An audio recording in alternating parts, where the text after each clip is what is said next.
بسم الله الرحمن الرحيم، والصلاة والسلام على نبينا محمد وعلى آله وصحبه أجمعين.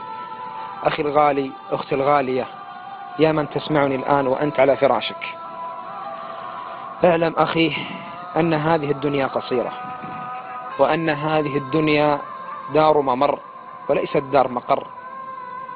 الذي أريده منك أخي الغالي، أختي الغالية، أن تمسح كل مقطع يغضب الله جل وعلا في جوالك، أن تمسح كل أغنية،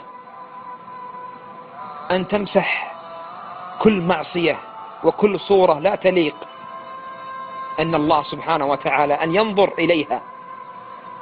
لماذا؟ لأنك سوف تنام بعد قليل، والنائم تصعد روحه إلى السماء، ولكن قد هذه الروح لا ترجع لك يا عبد الله إلا وأنت في قبرك. ثم والله الذي لا إله إلا هو تحاسب على كل أغنية سمعتها، والله أنك تحاسب على كل مقطع رأيته بعينك، والله أنك تحاسب على تلك المقاطع التي نشرتها في تويتر أو في الواتساب أو عبر بلوتوث. إخواني، هذه الحياة قصيرة، فعلينا أن نراقب الله جل وعلا.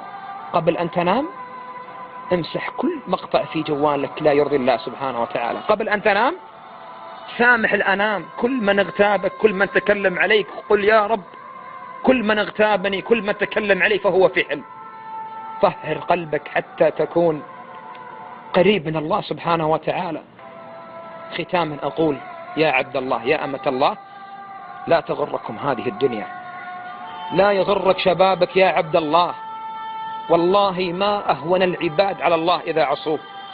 أسأل الله جل وعلا أن يجعل آخر كلامنا من الدنيا لا إله إلا الله. أسأل الله أن يتقبل توبة التائبين، وأسأل الله جل وعلا أن يرحمنا وإياكم برحمته. صلى الله وسلم على نبينا محمد.